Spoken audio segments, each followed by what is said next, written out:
On the off chance that there's any uncertainty about the Bugatti Chiron's raison d'etre, it's composed ideal on the directing wheel, on a substantial blue catch decorated with single word, engine. Without a doubt, we could wax wonderful about the marriage of current innovation to the antiquated human desiring to express vanity and riches. Or, then again, about how the 1,500 horsepower Chiron is allegorically the 700-room Chateau de Versailles with tailpipes. How the $3 million value implies it is no crazier than procuring a craftsman to put in 4 years painting God and Adam and heavenly attendants and holy people on your sanctuary roof. At the end of the day, we could continue forever about how it is a rich, untethered exaggeration in the administration of producing insane stupefaction, both in the nobles who abound in it and the laborers who delight in its reflected radiance. Be that as it may, the new 261-mile-per-hour bug is truly pretty much being altogether made up with engine. It's about outdated ignition and 16 heaters amidships that are passed up quad-turbo fans.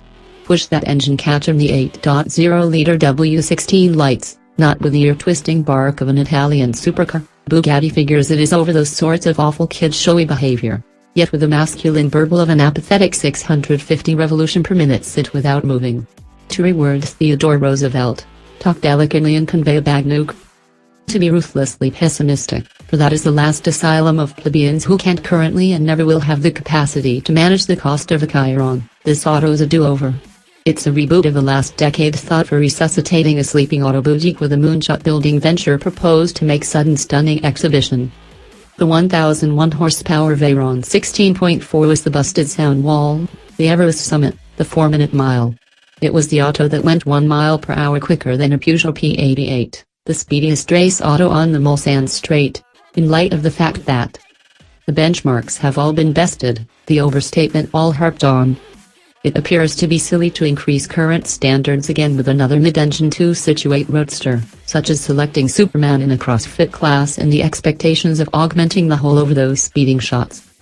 Seen all the more altruistically, the idea was maybe not completely tapped.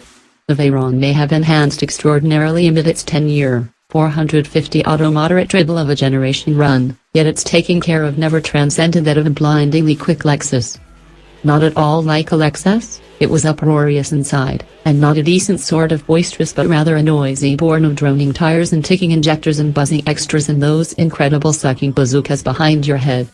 What's more, its somewhat husky styling was maybe a shade too Moulin Rouge for a few and insufficient Yves Montand with a positioned cigarette and a puncturing squint. It was a wonderful thing, the Veyron, however not over a spin-off.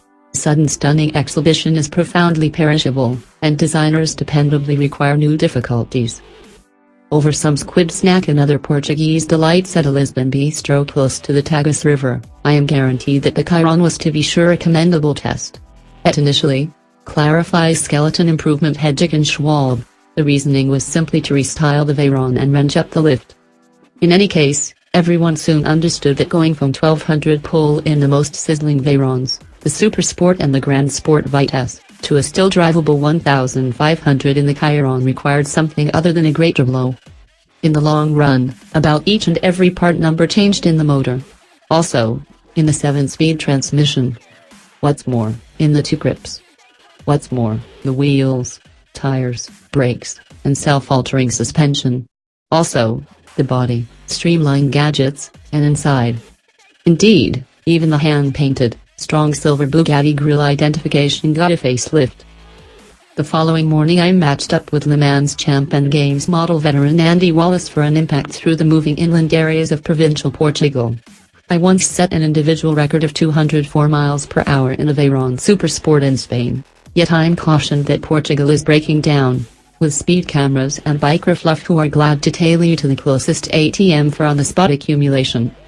All things considered, Wallace and I will see a demonstrated 197 miles per hour before the sun has set and, fortunately, not one cop.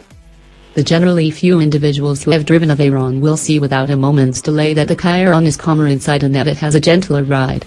The weird Michelin Pax tires that cost 5 figures to supplant, with new wheels required at the 3rd tire change, are gone, superseded, a client arguing, even the vulgarly rich have their cut-off points. by more regular Bugatti spec Michelin Pilot Sport Cup 2s, estimate 285/30R20 in front and 355/25R21 toward the rear. There is less street thunder from these monstrous drums and less obnoxious clamor from the motor. You hear the imposing swell from the colossal titanium debilitate, unaided by fake growth, in addition to the quick cymbal riff of the turbo's snuffling air at a rate measured in zeppelins every second. In the European way, Bugatti cites a quickening figure in the 0 to 62 mph metric, expressing that it's under 2.5 seconds, which is great on the grounds that the primary Veyron we tried hit 60 mph in 2.5. Yet, as Schwalbe and his partners rushed to call attention to, at these torque levels, it's completely subject to footing. Furthermore, this is not a similar world in which the Veyron appeared. Today, regular Porsche 911 turbos helpfully pull a 2.6, and Tesla P100DS in ludicrous mode are even faster. So the Chiron's frame of reference sucking increasing speed, while as yet summoning a game bicycle with 4 wheels, is not exactly as astounding as the Veyron's was in its day. At any rate, not from 0 to 60. From 60 to, goodness, say 180 mph, which takes around 10 seconds, the auto really appears to quicken significantly harder, practically smoothing your lungs and causing both the joy and dread focuses of your cerebrum to go code red all the while.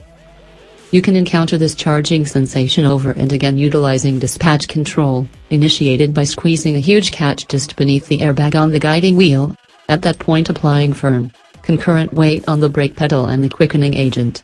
Act rapidly, however, as you have only 3 seconds to discharge the brake or the LC will stop. The torque on every one of the 4 wheels is immense to the point that even on dry asphalt the auto will squirm a bit as it paws for footing.